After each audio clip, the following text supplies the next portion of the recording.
Senator Kitchell can just tell us what Tom told the. Yeah, that's right. Yeah, Senator Kitchen knows it all. That's right. She's. Well, Yeah, actually, Chris Roop was available. He'd do a great job too. he did a great job yesterday. He did an excellent job. Wow. Mhm. He does a lot of homework. I'll tell you, that's a very involved, when he said it was 2,700 pages, I can't even, I mean, I know he didn't read 20, but boy, He there said wasn't- he read it, but he couldn't remember it all. That's right. It's amazing. He did a great job.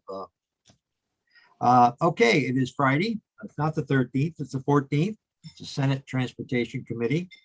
And our first item this morning, which is very interesting, it's the New Haven Rail Station relocation. And I know some of us saw it the other night on TV as they began to move it, which was pretty exciting. I still can't imagine how they can move a building that old brick without falling all apart.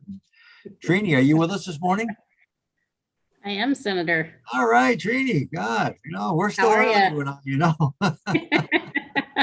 And some of these projects, we come back together, don't we? I know it. Well, it's good to have you with us this morning. Trini's been a member of how many years you been there, Trini, at the agency? I got 31 years in state government. Wow, that's great. And you still look 31 years old. So there it is. There you go. Thank you. Okay. We also have Laura Treishman, I think, with Yes. historic Yes, yeah, Laura's preservation. with- So Great. Yeah. Yes, That's- thank you. Yeah. Good morning. How are you? Good morning. Good. I'm so relieved this building has already started its journey. Oh my You God. just can't imagine. I was so excited the other night, and I looked up and it was on TV, and I said, and I still don't know how they pick it up and move that thing with all the bricks. And how old is that building again? Refresh my memory. It was constructed in 1868. Oh my God. Mm. Can you imagine that? It didn't all crumble. Well, anyway, No let's crumbling. get an update. Yeah, let's get an Nothing. update on it. Nothing yet. Okay. Not a they brick, knew how not a to build slate. them back then. I guess Yeah, so. nothing fell off during the move so far. Great, Knock on great. wood. Okay. Who would like to lead off this morning? Trini, Laura, who would like to? Here, I'll start. Okay. But for the record, the building was hit by Dave Wolfson when a train derailed in the 80s. 2 weeks later, it derailed again and he took out a little bit more of it. So roughly half of the building is 1980s construction. We're thinking that might have helped. Oh, okay. Okay. It has been updated a little bit. Yep. Okay. Yeah, so we're giving Dave some credit. Okay. So Amtrak coming to the Western Corridor brought out the safety evaluation for us, identified some concerns they had. You've seen some projects in the rail program for crossing upgrades and the siding in Pittsburgh. And this building was one of the items they pointed out. And the issue was cars at the crossing couldn't see the train couldn't see the cars at the crossing. Was definitely a site issue there. We looked at a couple of different ways to do it, using mirrors, using some video technology. Amtrak was not comfortable with those. So the process of moving the building began. In the V-Trans budget, we had $400,000 last year to help with the move. That was pretty much used up in the early phases of this, getting the building ready to move, and to the point where it was about to head down Route 7 was around 420,000. So there's still about 200,000 in the actual move phase that they have not identified the funding for yet. We have heard that there's some requests coming from the town through the Regional Planning Commission for Budget Adjustment Act or some method to get that funding. But at this point, the building is sitting in a field. It's sitting at the Velco lines. Velco has 2 major transmission lines that go through that area. We have to get under both of them. So the building is phased. While the first set of lines are temporarily raised, it will be moved under those lines. They can't take both lines out at the same time. So The first line will go back down, the second one will come up, and we will finish the move on the 20th. And the building will then go to the town parking lot next to their town offices. And the next phase of the project will be to complete a foundation and set the building on it. That phase of the project has a Northern Borders grant to pay for it. And we believe that grant is sufficient to cover that phase of the project. Once that's complete, then they'll begin the effort of figuring out the final use of what they want to do with the building. Some of that's up in the air because of different grant funds that are out there have different requirements, different uses, things that make it eligible for the upfit of the building. So the town wants to work with the Regional Planning Commission to look at a variety of uses, variety of funding sources that could help with that upfit, and then make a final determination of what to do with it at that point. So that's pretty much where we're at with that. V-Trans will be putting together all the drone footage into a video. Some of it's out there raw right now.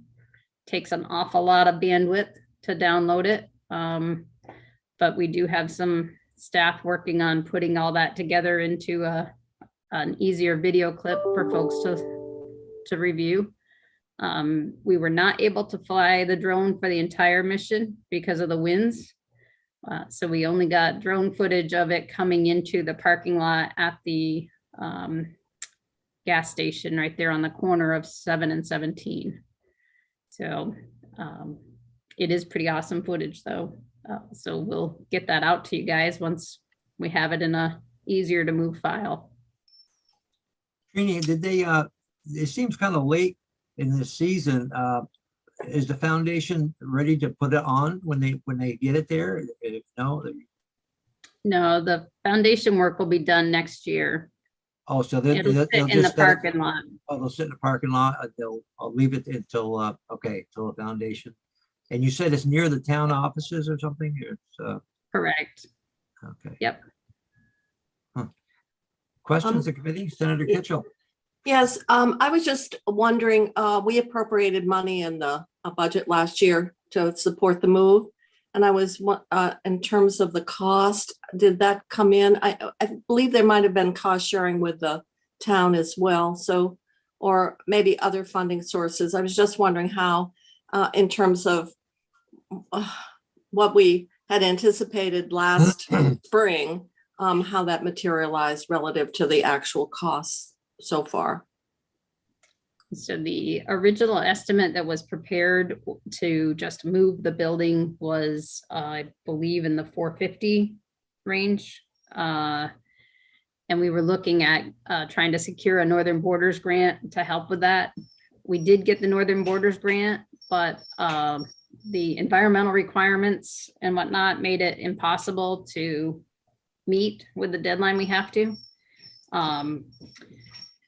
And then there was other cost. There was a additional cost in securing the building. It took more than they thought it would to make it so it was safe to move it and had the best chance of surviving the move. The town is not, they have a town administrator format with a select board. Their town administrator got done, so they ended up having to hire a project manager to get through this. That was an unanticipated cost. We wanted to take it down Route 17, but the need to get under the Velco line kind of squashed that because there wasn't enough distance between the two sets of lines to get the building through the first one, park it, and then get it through the second one. So there was some excavating work that had to be done out through a cornfield to get it up and around where we could get it between the two lines. So there's about 250,000 of these costs that were not anticipated when we were there last year. And historic preservation has kicked in 50,000 towards that as part of what it took to do the extra securing of the building to be able to move it. So the town has about a $200,000 shortfall on just the move alone. I guess there's a lot of interest in keeping it and using it for probably a museum or just what would they use it for? Probably Laura, you know. Yep, there's a conversation about doing some type of a rail or transportation focused museum in there. Their historic society, historic society is interested in the space. They have the bike path that comes through there, the Tri-Town bike path. They'd like to make it into some type of visitor center also for that. They're talking about some office space in the upstairs of the building to have some level of income to help them pay the ongoing maintenance and the costs of the building. So there is, it's a two-story building. I mean, it can house offices upstairs. Correct. Oh, good. So in terms of conditions to make sure that it's preserved, Laura, is it, I guess it's probably been designated as a historic structure. And are there conditions around long-term preservation or any other restrictions? Yes, it was designated to the National Register of Historic Places, and we worked with the National Park Service to make sure that they approved the move, and we wouldn't lose that designation. They were all for this because it was fully justified in their mind. And there's elements of the interior that are going to be put back. That's why, as Trini mentioned, prepping it took much longer than anticipated because we went board by board, window by window. And we also have some of the interior elements when it actually was a depot, the furniture and the mechanical things. So those are going to be gifted to the Historical Society. Once the building lands on its new foundation, we are putting in place an easement that's already been written and approved. So the Division for Historic Preservation will annually do a site visit to check on the building and work with the town as they propose any changes, because it doesn't have running water. It never did. It's going to need electricity and all sorts of things. So we're going to be working with them to make sure that it looks like a depot. Okay. Questions? Comments? What? Yes, I have one. Yeah, go right ahead, Senator Chin. I thought I remember hearing this was like the last piece to open up the higher speed trains up to Burlington. Is that in fact true? Is this the last thing that we need to move out of the way before Amtrak really has the green light to start sending some trains up to Burlington? So it's the only item that we had to move out of the way. So it was the first and the last, fortunately. It's not the last piece of construction that has to take place to bring the train up through, though. So we're completing the siding in Pittsburgh right now, and the overnight track in the yard. That project has just been, the agreement for that has been finalized, so that work should be beginning. That was the topic of great controversy. Is that right, Senator Mazza, or Senator Chittenden, relative to where the train got parked? And I'm just trying to.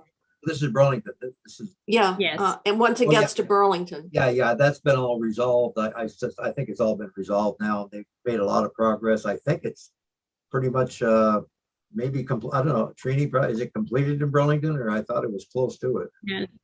The only piece, so the Burlington work, there's a new platform that went in at the station. The track has been realigned at the station to allow for passing there. When freight comes through and the passenger train is there. What has to be completed now is the overnight track. So we had to realign multiple tracks in the yard to make room for an additional track. That track had to have space for trucks and whatnot to get to it to service the train. So all the prep work has been ready. We're ready to start construction of that track at this point. Yeah, I know they've made great progress once they decided. I know they're talking about the bike path had to be moved or rerouted or something, but I think it's going to be a great location for everything. I mean, it's an ideal place for a station, naturally. Now, Amtrak doesn't get involved in any of this at all, right? They don't have any like that, to move that building, they don't offer any money or anything. It's all our responsibility. Correct. The only thing they offered was that it needed to go. That's what I think. That's about their offer. They got a lot, as I saw yesterday, they got a lot of money from the new federal money. But I guess it's for rail cars, not for infrastructure. Is the station in Burlington privately owned? The state owns part of that building. Yeah. Part of it, and part of it, Main Street Landing, yeah. Main Street It's a nice Landing. station, yeah. but we do own, and because I think remember Senator Mazza, we purchased the White River Station. Are these all designated historic structures? I don't think all of our stations are, but some of them are. Not all of them are, but we're just now starting to look at the full lines and do Mhm. surveys and research documentation so that we can identify what elements are most important along the lines and designate what needs to be done. How about Essex? Essex, I know it has to be upgraded. Is that a historical one? Essex? No? Essex Junction? It wasn't when we did the Okay. the ERA project, it wasn't. Okay. I don't think it is. Working there. Because I know they gotta improve it, or it's been there for 1,000 years, I guess, but it has to be expanded. Who owns the other part of the One Main Street station? And may I ask, who owns the Essex terminal? Is that The state-owned? Isn't Melinda Moulton owns the part? Isn't that, I think she's the owner, Melinda Moulton. Oh, okay. Is that right, Senator Mazza? Yeah, well, she was, the last I knew she was, but I don't know if the state has done anything different there. I know she was getting, I thought they were getting out of that business or something I read recently, but I don't know. Trini, does that ring a bell? or- So Main Street Landing is a corporation of which Melinda was one of the Right. shareholders. And Melinda has retired, but I That's believe right. she still she's retired from the day-to-day management of the buildings, but I believe she still owns with her partner, the majority of that building. Essex, the town of Essex owns the Essex station. How does that benefit, we're talking about the train from Burlington, New York? How does that benefit Vermont Rail? I know they work with Amtrak, do they get a piece of the action from Amtrak, or how does that? Yeah, so before they start the expansion, all the lines that we have running now, and before they start the expansion, they'll sign an agreement with the host railroad, Amtrak will, and they pay a certain amount to the host railroad to operate on the line. Oh, okay, okay. Well, we're getting excited. It's getting closer and closer, so we hope it'll be sometime. You think this year, or we don't know yet? We're hoping for by the middle of the year All to be right, going. So Great. potentially sometime in June, early July is what Perfect. we're. that's great. Mm. Great news. I can see 2 people have already got their shares out already, gonna cut that ribbon. Yeah, that's right. Uh, RD and I. When we get this done, though, if we can preserve, and I know the same, what is interesting is White River Junction used to be, just so down, and it's such a vital area now. And maybe it's because of the connection to, Dartmouth and whatever, but restaurants, and it's just a really exuberance there. And certainly our owning the station, I think, helps. But when we get done with the service on both the eastern and the western side, and preservation of some of these stations, it really is pretty remarkable that it seems like it's a good investment for the future. Yeah, So, coming back, but I'm very pleased that it's going to be that way. See, you benefit by the train leaving, Jane. You got the Moyle Valley Rail Trail, and we benefit by keeping the track there. Actually, we have a station in Danville, and Oh, it's really? still yeah, it's still intact, all the wainscoting, the old benches. And so this is ancient history, but back in the days of CETA, I actually got a grant to, and it was the bicentennial, and money to at least, it didn't have a drop of paint on it. It really was in bad shape, and the roof, and got enough money to stabilize it and protect it. But it needed to, it really needs to be dealt with. But it was in the late 70s, that station would have gone if we hadn't really stepped in and done at least some work to keep the roof from leaking, and put some paint on and preserve what we could. So, and I know that along the line, a number of them have actually been converted into either housing or restaurants or whatever. So it's kind of interesting how different ownerships, depending on the line, because there's stations all along throughout the state. I don't know how many stations there are. Have they been inventoried? Not in their entirety, and that's what we're starting to work on with VTrans. Going to be exciting when finally someday, we always said 2 years, the train goes to Montreal again. You're going to see a tremendous amount of ridership with that from Montreal here. It'll make a big difference, but keep working on that for years and years and years, and making a little progress, but I don't know how much.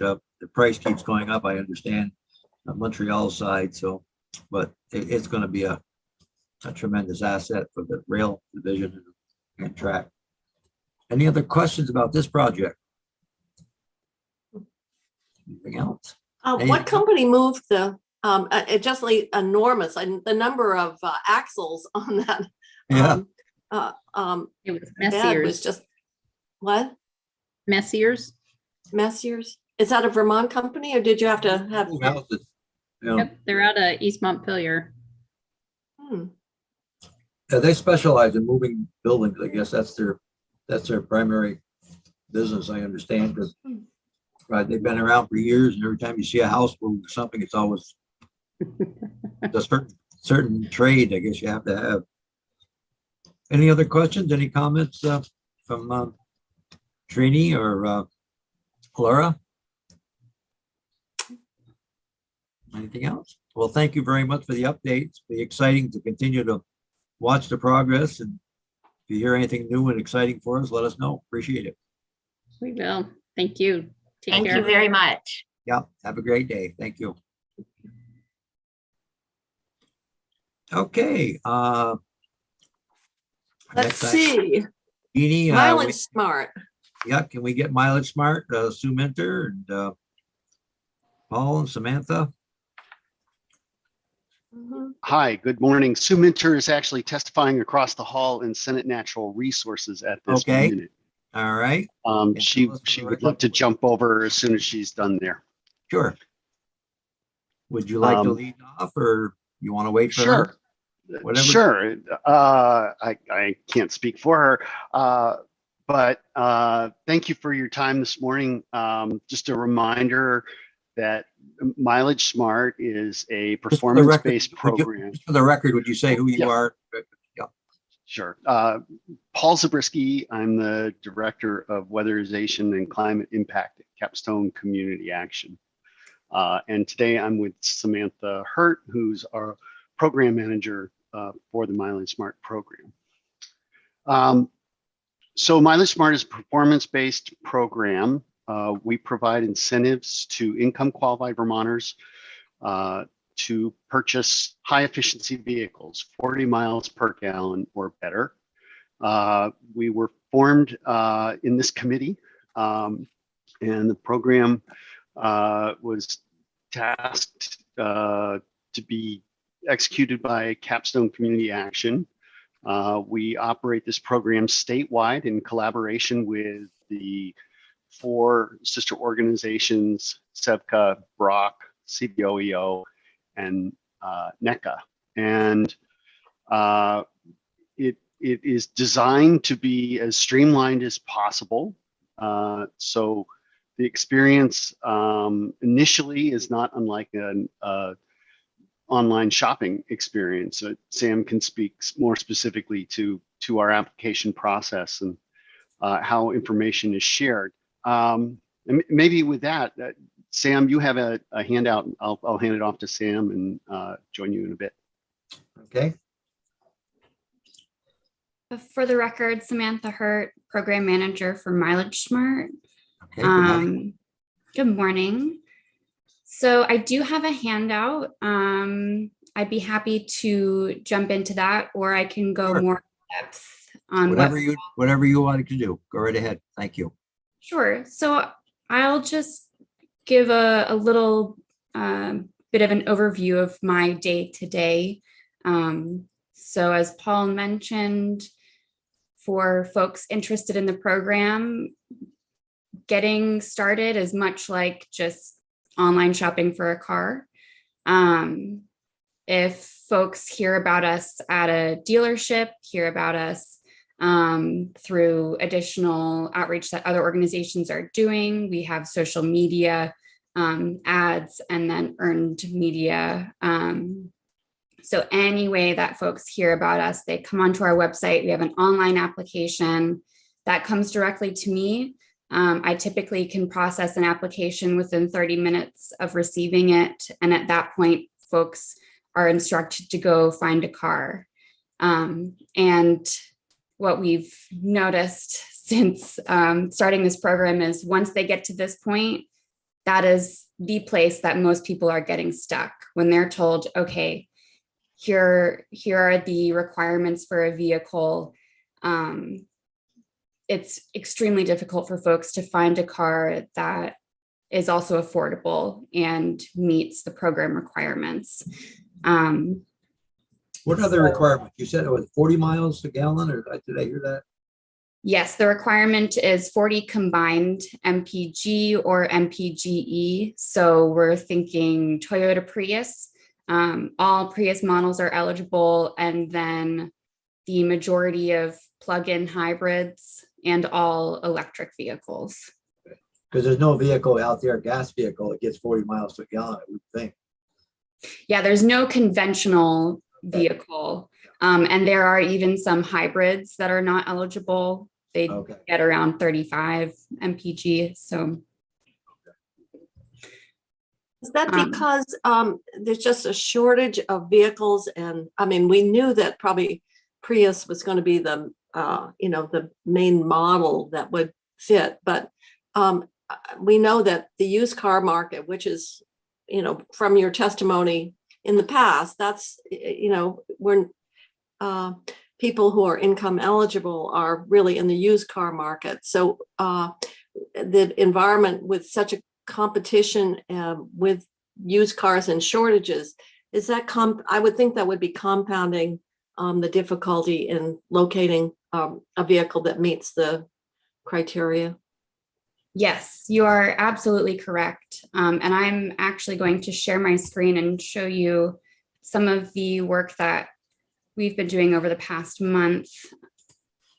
Can I just? Sure. There are cars that get over 40 miles, maybe not new, I guess, but I know there's models that get over, that were rated at over 40 MPG, but maybe they're just very hard to find. And I know that, yeah, the newer ones, I mean, they're all getting a little better, but I don't know. I really don't know. I haven't heard of many that get 40 miles to a gallon, unless it's downhill with the engine off or something. now there's like little cars, I think even like old Honda Civics used to get 42 and things like that. But Really? Wow. I think the Priuses do as well. yeah, I mean the Priuses are all hybrids. Yeah. But I think that there definitely was cars that got over 40, but maybe that was just during that time after high gas prices. You'd see some of those tiny cars that would get in the 40s. Maybe So I think that we have two criteria. One is it has to be combined mileage, And there's a number of cars that get better than 40 on the highway and not in there combined. And then there were a handful of cars that just don't really exist in Vermont anymore because they rust. So the inventory is limited by the longevity of vehicles. And one of the things we've seen in the Prius is that it actually is less prone to rusting as quickly as some of the other vehicles. Okay, go right ahead, Samantha. So Senator Kitchell, to your point, the graph that you see on the screen, and I apologize, it should say calendar year 2021 at the bottom. I'm not sure where that ran off to. So in last January, once we realized that folks were having difficulty finding vehicles, I put together this list and I started creating it every week, sending it out to our participants. I would search for all of the vehicles that are available in Vermont. And over time, tracking these numbers, it is very clear that the vehicles that were once available last January are no longer there. And the main reason is the issues that we're seeing with pricing. So to the very left, you'll see the blue bar is above the red bar. The blue bar represents vehicles that are below $15,000. And I want to say exact, it was about 54% starting out were all less than $15,000. And now we're looking at around 6% of all available vehicles are less than $15,000. The market has gone crazy in the last year here. I'll tell you, they're getting more for used vehicles than they are for new ones. It's crazy. They're paying ridiculous prices. I hear all kinds of stories. They pay you more than you paid for it, a year or two ago. So, yeah. Yes. Mm-hmm. Go ahead, Senator. Go ahead. Thank you. Samantha, where do you get this data? This is cars on the lots or cars that came to the program or what? So this list is all cars that I find on Vermont lots. So attached to this document at the very bottom is an example of this list. And it's built using AutoTrader. I find that a website like AutoTrader or cars.com, it's easier to pull all this information and more dealerships post there. But I take the time as much as I can. I'll do it once a week. And I'd find every single car that would be eligible. There are some dealerships that don't post on AutoTrader. And through the work that we've done, the outreach with dealerships, I have pretty good relationships with some of them that don't post online. So they'll send me an email now and again, letting me know that they have a car on their lot. So I know to include it in the list. But you don't have to go dealer by dealer. You can cars.com or AutoTrader will allow you to search. For the most part, yeah, for the most part, that is correct. AutoTrader is not perfect. Sometimes it is a good practice to just go on to the actual dealership website, filter through it, and make sure I'm not missing anything. Okay, great. That's good to have. Senator Mazza. Yes, go right ahead. And are you verifying that the cars are there when you do that? I know in past experiences as helping people that there's just lots of times they're putting them out there as attraction getters, and when you call, they're not there. So what's your rate? How do you find it to be for yourself? So I found that over the past year, dealerships have become very aware of making sure their online inventory is accurate, just given that we're in a pandemic. So when I do build the list, I always pull the link directly from the website. So it brings folks right there. And dealerships are very quick to pull it once the car is gone. And since I update this list every week, I have a pretty good idea of what's there and what's no longer there. So you're finding that the cars that you're locating are there at the dealership, which saves everybody a lot of hassle. So that's good. Mazen. Yes, go right ahead. So I was just reviewing the materials on the website of this, and I'm trying to recall, maybe I should know this, but why is the 15,000 as the threshold? Does that have to do with the grant? Is that the cutoff that the amount is, and has that adjusted over time, or is that part of the conversation as to where that $15,000 threshold is for eligibility?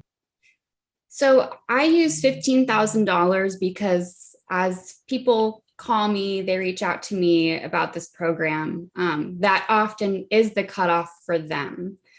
A lot of folks say, I'm looking at something under 15,000, and it's a very good indicator of affordability. And for the most part, I think the majority of our participants would not be able to afford anything over that mark. And of course, there are, since prices have gone up, there have been many purchases well over $15,000. But for the folks who are getting stuck, we have a little over 400 folks who have had their application approved and they're just stuck looking for a car.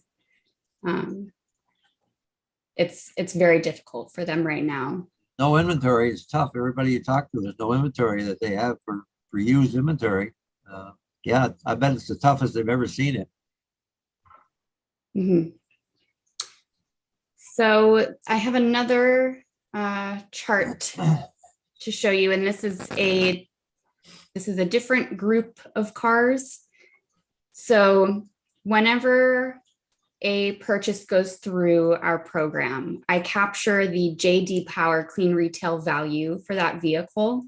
And this was once called NADA clean retail value. JD Power bought out NADA.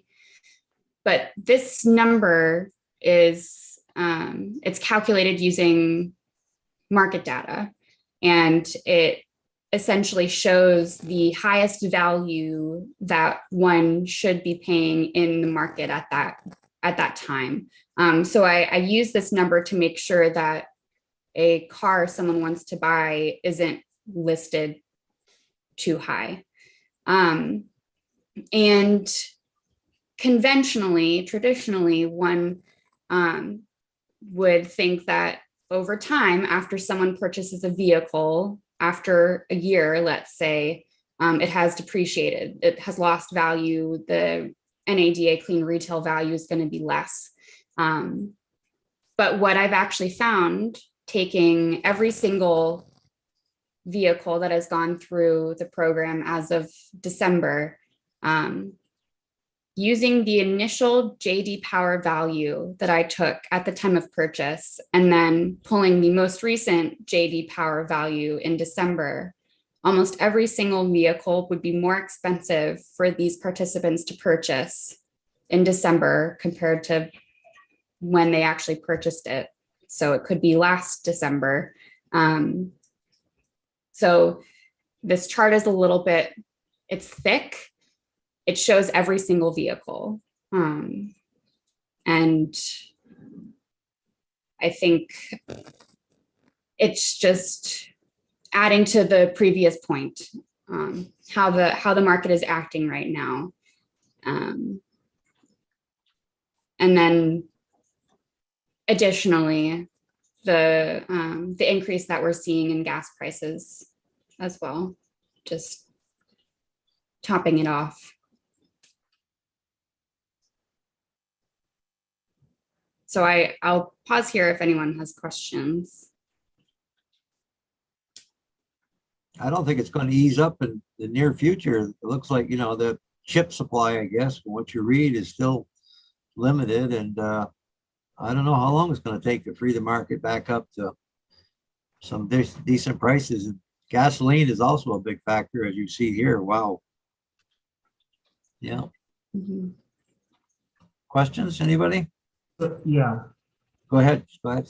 Samantha, are you going through your other slides? Because I looked at them that you had, that were posted on our page. Yes. Assuming you're, okay. Go right ahead. Yeah. Sure. So I wanted to show you these two slides because Senator Kitchell did bring up the market. So I wanted to address that. But stepping out over the past year, since October, really October 2020, because as you know, this program was initiated much earlier than that, but due to COVID, we had to pause, and we had what we called a relaunch in October. That's really when we got our feet on the ground and started marketing and collecting applications. So since then, we've had, as of December, 189 Vermonters use the incentive with an average $4,109 incentive. In total, about $780,000. So of those folks, a third of them purchased a plug-in hybrid or an electric vehicle, and 2/3 of them purchased a conventional hybrid, the Toyota Prius, Honda Insight, and using. Samantha, I have just a question out of the 189. Obviously, other community action agency, you're getting referrals from around the state. Is it fairly well distributed, or are certain areas better organized, or the market might be better, so that how does that 189 get experienced in all regions of Vermont? Is there a concentration in, Yeah. I don't know, central Vermont, because you're there and, you know, it's more easy to make connect? I don't know. I'm just wondering what that looks like. So we do have a good geographic spread. I will say that there are less folks in Southern Vermont and the NEK. We are reaching them. I think the issue is that a lot of folks want to find a dealership that is close to them that has this inventory, but that's not always possible. And there are more dealerships in Central Vermont and in Chittenden County that are easier for those folks to access.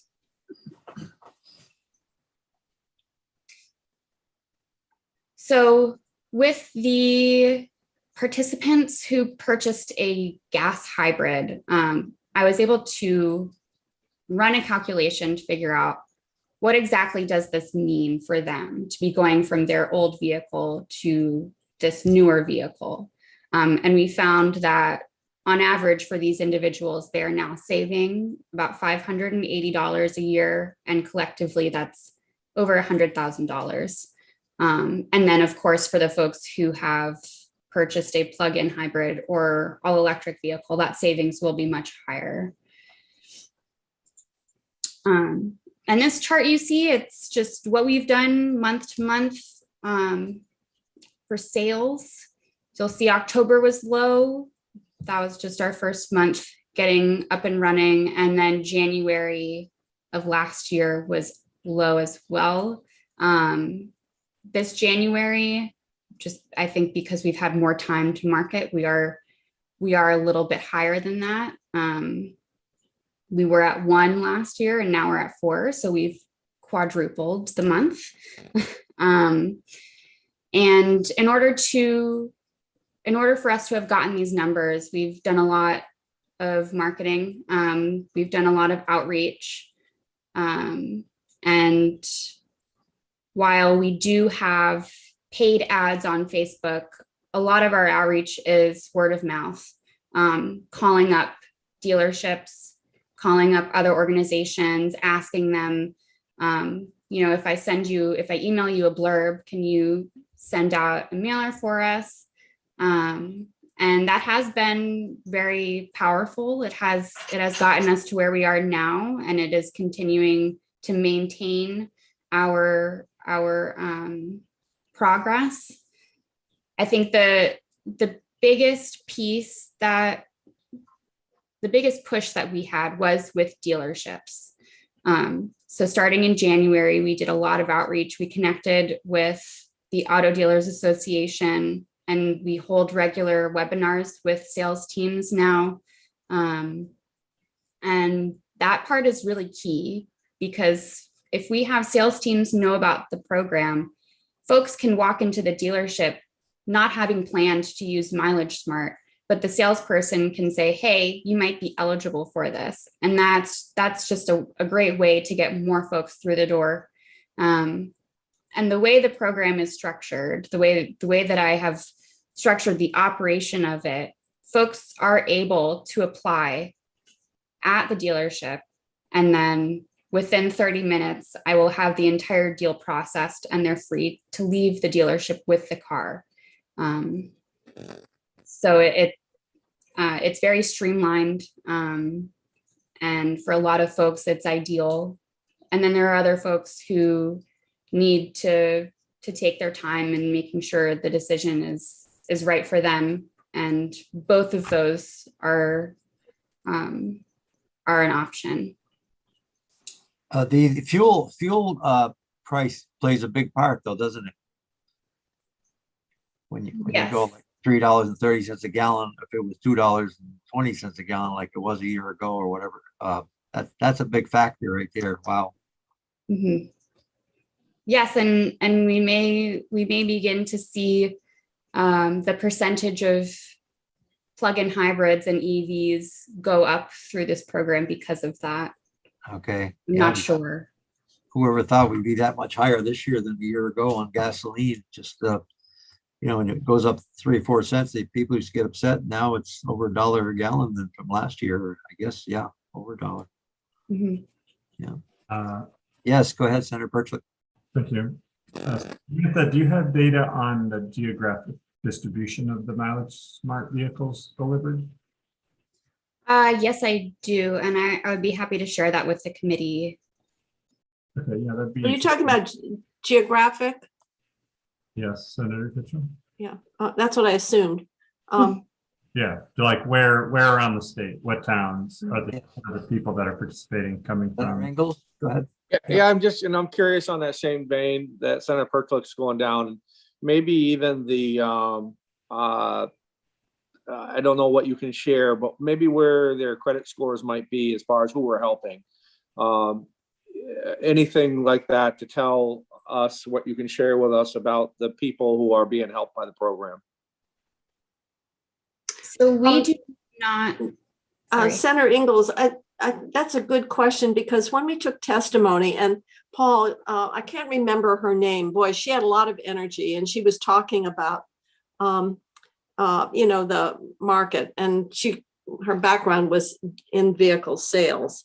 But part of this whole process had to do with the financial, that it wasn't just the procurement of the car. It was really looking at the financial skills of the purchaser and making sure that there was a form of financial assistance and literacy, if that's what you want to call it. So we did talk about that. So it's kind of interesting question to see how that actually is, how that is part of this whole approach to serving households, because credit was, as you noted, was a real concern, and prudent use of credit. And sometimes people actually were victimized by some of the credit arrangements that they were agreeing to. So I'm sorry to interrupt, but I just wanted to say that was a topic of a testimony that we did get from, and what was her name, Paul? Help me again. Eileen Nooney. Okay. She's since retired.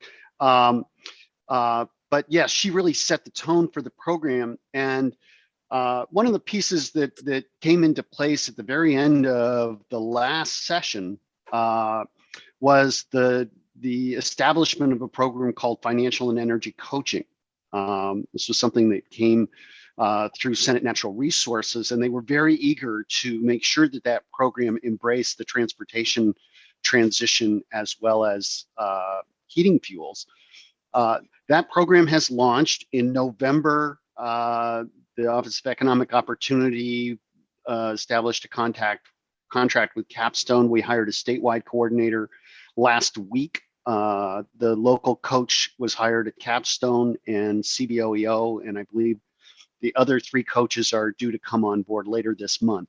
So the goal is to link that financial literacy component and specialists in budgeting and credit repair and the financial assistance we can offer in terms of lifting people's ability to better budget and stabilize their financial lives, and then help them understand the opportunity that high efficiency vehicles offer the household budget, the opportunity that other transitional items like heat pumps can offer a home, going solar. So that's really where I see the growth coming from in this program is that we have more agents out there helping people to be able to afford cars.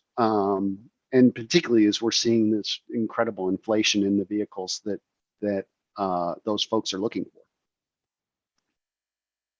I actually have a map. If I could share my screen, I can show you a map of distribution. And as you're doing that, and just to add more with what you're talking about, it's not the number of vehicles that you want to get out the door.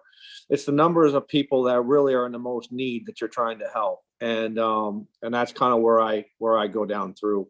That's what I like to see. That people that are really, really trying, that just can't seem to get that fair shake. And to help them to get into mobility is just something that's pretty rewarding to me. Thank you. So I hope you can see this map. A sense of the distribution we have around the state. And, I think one of the challenges right now is, for somebody like me that has. Paul, we're not seeing the map. We're seeing your one screen. So I think you shared one screen, but your map's on the other screen. Oh, I'm sorry. Let's see. Are you in Senate Transportation, Paul? Yeah. He's been there since 2 years ago. He hasn't left. Well, I thought that background map looked familiar. Yeah, Senator Ingalls and Chittenden haven't seen witnesses in that chair. Well, COVID is tough, so we all need a little levity. So there you have a map. Can you see it now? Yeah.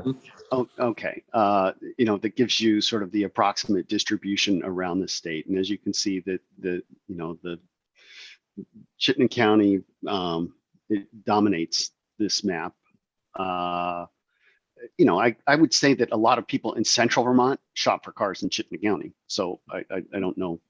I can't speak for the rest of the state. They're all in South Burlington. Yeah.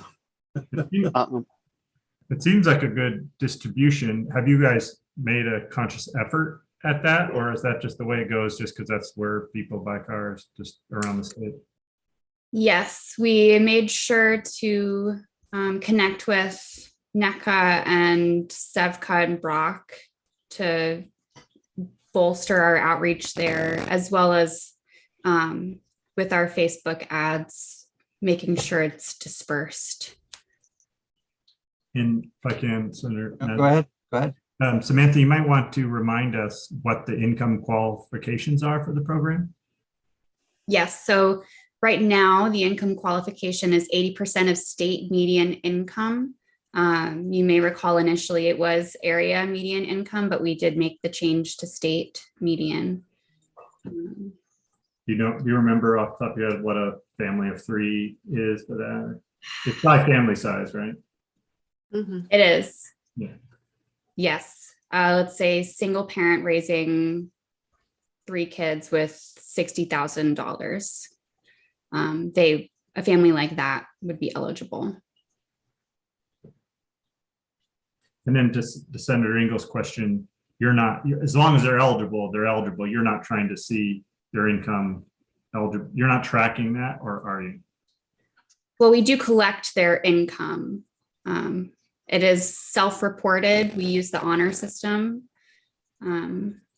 So we aren't looking at exact numbers whenever we receive a reported income. They're usually whole numbers with many zeros. But yes, and also Senator Ingles, I wanted to answer your question earlier. We do not collect or ask them for their credit scores.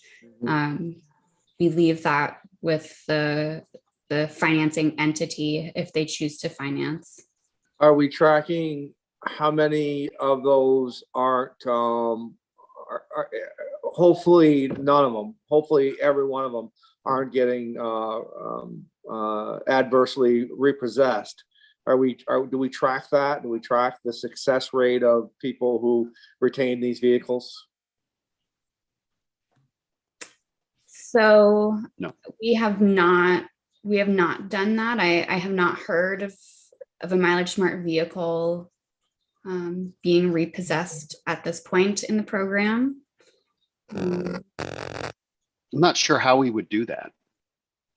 Yeah.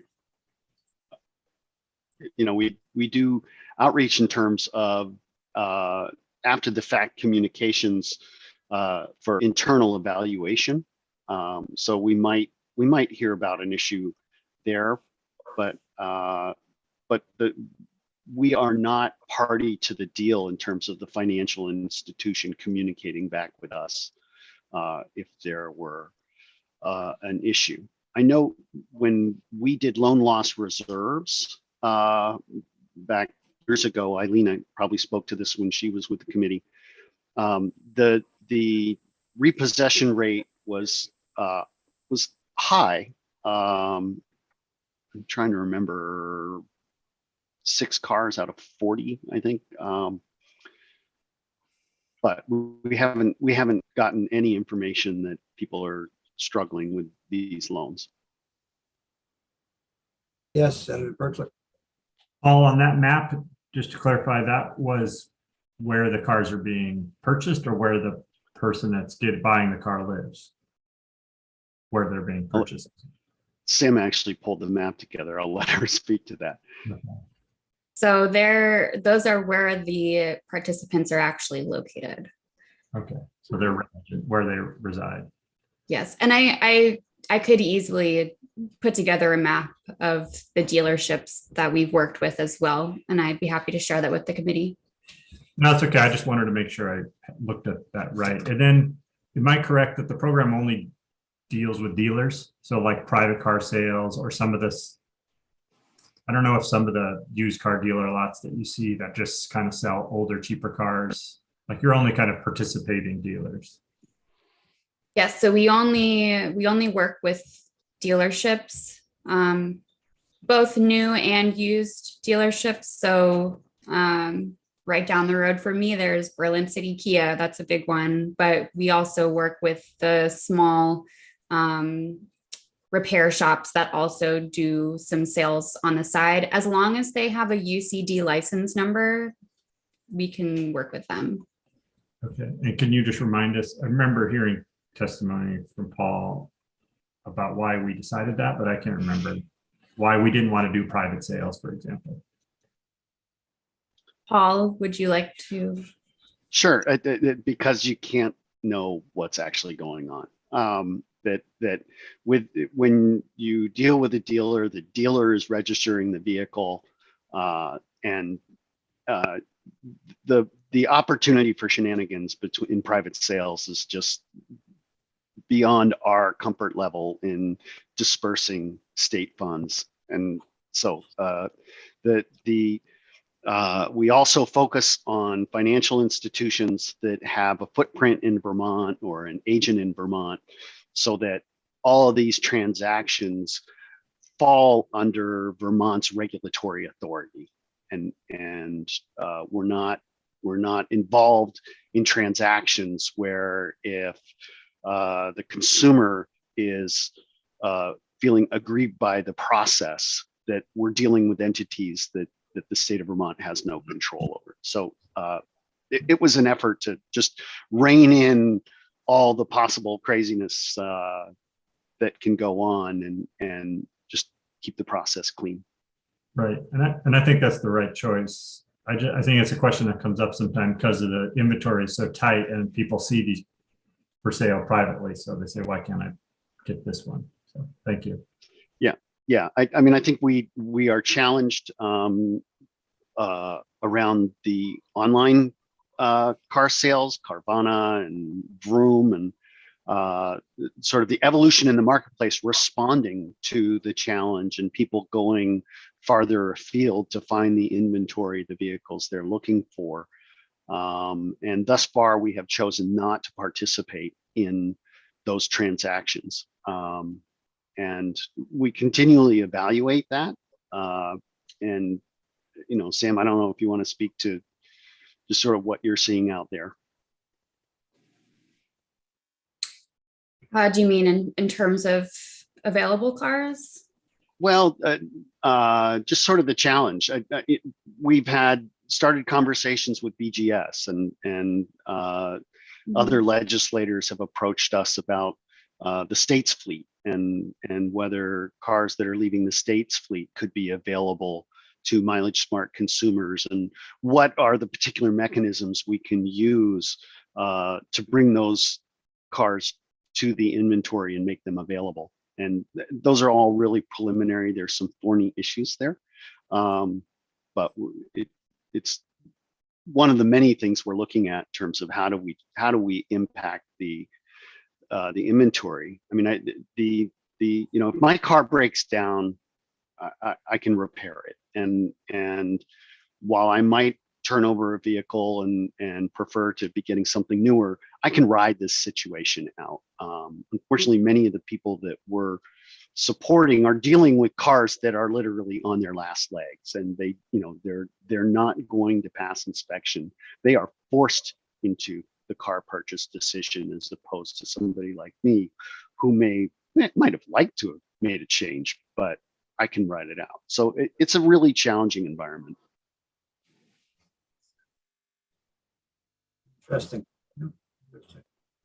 I think we had a couple of recommendations that I just like to put in front of the committee for continued conversation as the session moves forward.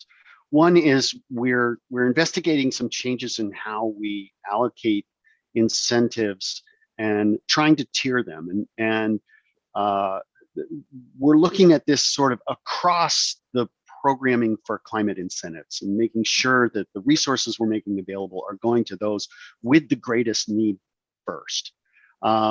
So the first one is we'd like to work with DCF and see if we can use the LIHEAP database to really identify households that are the most vulnerable, below 85% of federal poverty level, and provide them sort of with the maximum incentive instead of capping it at 25%. The 25% has a somewhat regressive impact, because if you have the ability to borrow $20,000, you can access $5,000. But if your capacity for payments limits you to an $8,000 vehicle, we can only help you with $2,000.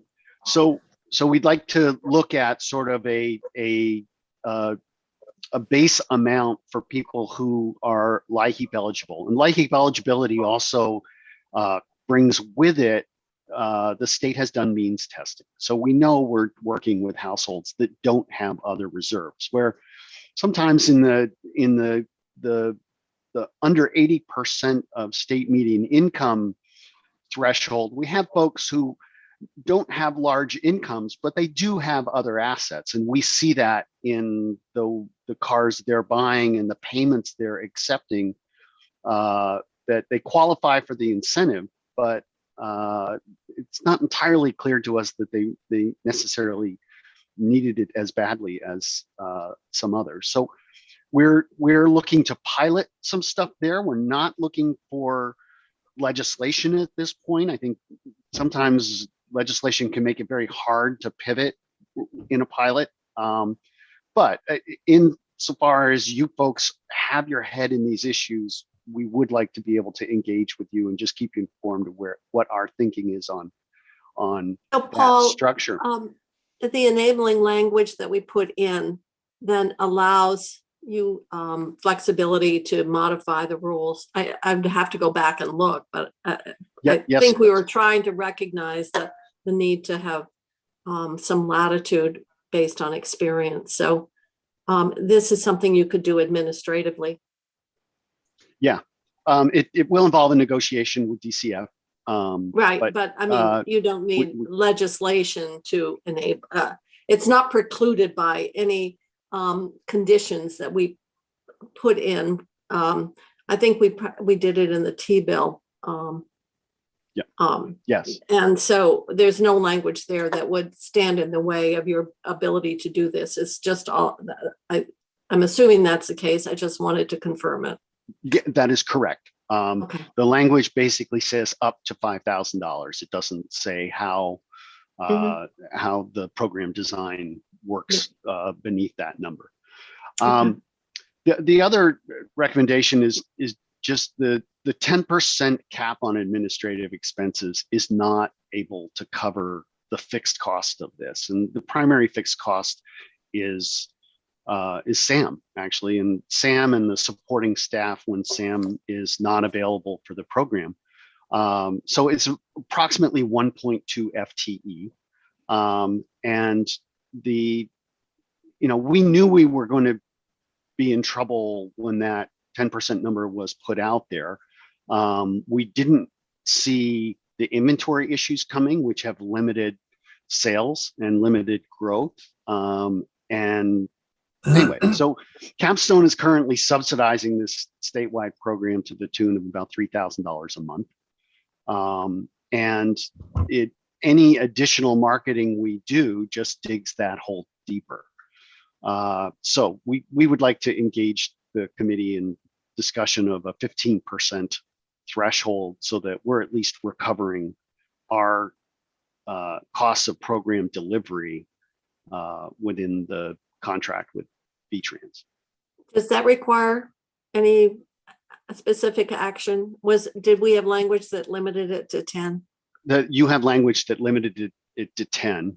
Yes, okay. And if it were possible to do this in budget adjustment, we would welcome that. These are real dollars, and there are other demands within the agency for the dollars we're spending on Mileagesmart. But did you make that request in the House, Paul? We did not specifically. We mentioned it, but I don't think I ever put it in writing. And I understand House Appropriations is discussing the budget adjustment bill today, and I haven't. No, they want to vote it out. I talked to the chair this morning, so I'm making a list. Okay, well, because there are a number of things that will come up on the Senate side. She identified a couple, but all right, I'll 10 to 15% of thank you, Senator. Of incentives. If you would please send me that this slide, please. I will. All right, thank you. But obviously this committee has got to lend its view on the fact that what we have is a program that's costed because of the factors that Paul. So this is up to, so if the world changed and the incentives changed, then that would have an impact. So this is allowance up to or to 15. You want a flat 15? Well, it's a cost recovery grant, so up to 15 would be the language, I think. All right. Thank you. Oh, well, we can talk about it as a committee, but I've made a note of it on my list. Well, thank you. And that concludes my presentation. Sam, do you have anything you want to add?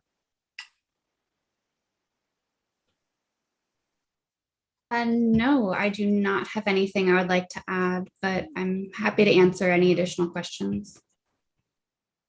Are we gonna I get got to a say que- hello to, go right ahead, Senator Ingalls. And I'm not in any way, so please don't take my line of questioning of anything but support. I just want to understand it better. I know I was in the car business for 20 years and I was what some people would say successful at it. I won't lend that to myself. So I understand the business very well. As far as in the negotiation part of it, you're locating the vehicles and looking at what the pricing is on it, and then the consumer goes in and negotiates the deal. Yes. Yep. So once I provide the participant with this list, it's up to them to go to the dealership, work with the salesperson, figure out a price that works for both parties. And then at that point, once the buyer is ready to move forward, the salesperson sends me the documentation for the purchase. So either a buyer's order or a purchase order. And at that point, I look at the final numbers, make sure everything looks good. And then if they plan to finance, I collect the financing information, and then I approve the incentive, and they're free to purchase the vehicle. And then you're about average $4,100 contribution on these purchases. Are most of that, is that being used as down payment or buying down the price of the car for the most part, or do you know that? Yes, so the incentive functions as a down payment. So anytime someone uses it on the purchase order, it's as cash down, and it can stack. If they would like to put additional money down, they can. And if they are trading in a vehicle, that trade-in value does not alter the amount of the incentive we give them. It just all combines together. The reason why I ask is because of that helpfulness that you guys are providing. Sometimes we'll get them into a better financing plan, and I just wanted to wrap my head around that. So that's where I was with that. I would add that we set a cap of the NADA clean retail value. One of our goals there was to make sure that this program didn't create inflation in Vermont. Right. So that cap is based on the regional valuation of the car. So those charts you've seen that where Samantha's searched out pricing, that's a regional value. So we're not influencing or tipping the market. Yeah. You certainly don't Vermont. want to be them salivating that, oh, look at this, we got capstone coming in, it's time to score. And so, you want to, again, make sure that your dollars are being used in the right way, and their dollars, the consumer's dollars, are being used in the right way, the overall end user of that vehicle. So thank you for that. Yeah, but the other piece just on financing is that there are folks who use the incentive towards negative equity, and Yep. and they are trying to get out of a gas hog that they owe on, and particularly as gas has inflated, the value of gas hogs is actually people find themselves underwater. So Yes, for sure. they are using these resources to help with that underwater condition and get into a more economical space. Mm-hmm. I would also like to add to that, we do not approve purchases where the negative equity exceeds the incentive. So if they are able to pay off their car with the incentive, that is fine, but we do not want to put them in an even deeper hole. Well, I appreciate the level of helping with that, with all of that. very much so. I think sometimes it can be an unfair process for people who are in desperate need of transportation, but at the same time, you just don't want to take them into a situation where it's worse than where they started out with. So I do appreciate the attention and the care of that. Thank you, Senator. Yes, Senator Berkeley. Yeah, I just wanted, maybe Ms. Hurt was going to say this, but in her document that was posted on our website, she also lists all the cars for sale by county that were eligible and their prices, which I just found interesting if people wanted to look at it. Yes, and I did it that way, knowing that folks want something that is close by, especially for folks who they can't drive their own car to trade it in. It is interesting week to week when I put this together. There are some counties that don't even have a single car, like Orleans County is missing, and sometimes we don't have a Bennington section or an Addison section. So There's your opportunity, Senator Ingalls. You can dealership up Orleans. I just did a private one for somebody that was in need. So yeah, it is something that is in need. So for sure. So yeah, but Yes.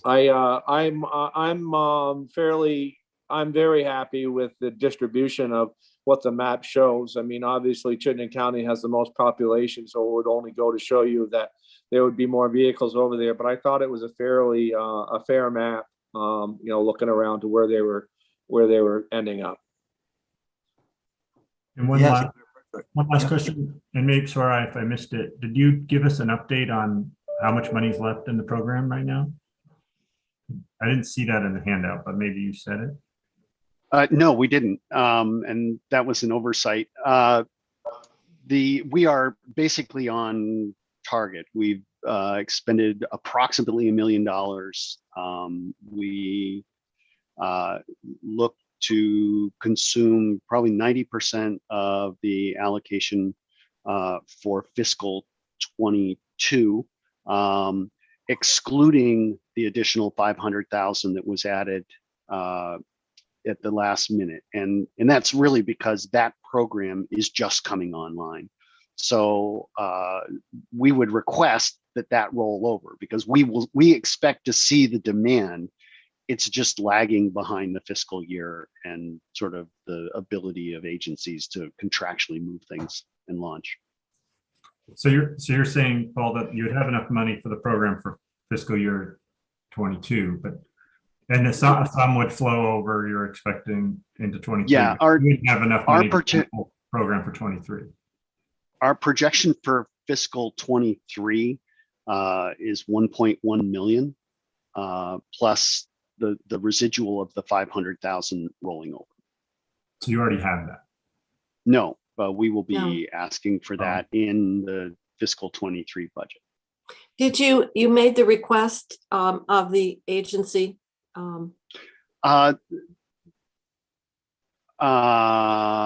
We are waiting to see what the governor's budget has. Yeah. Before Well, I just wondered, sometimes, formally engage that. it's already included in the governor's budget, or you're saying to us, no, it's not included, but make a request that it be considered. So at this point, you don't know. You made the request, but whether it will be. All right. Correct. Okay. We have, and we've spoken to House Transportation members, and they were encouraging us along and asking us all of these sorts of budget questions. But I haven't seen anything written yet. Well, the governor hasn't released his budget yet, so I don't think we will know until that happens. And if it's not included, I'm sure we'll hear from you. I'm sure you will. Okay, anything else? Did Sue Minter ever stop in, or? Sue Minter is still Okay. across the hall. All So right, she well, has you been did a great engaging with job. them. You folks did a great job at the explanation of all this. It's a interesting program, and I thank you for the coverage. And any other questions from the committee at this time? Or anything else you'd like to offer the committee? Guess you've covered it all. Thank you. Well, thank you. Very good overview. Appreciate it. Thank you, senators. Thank you. Okay, Jeannie, I guess we'll go off from being live and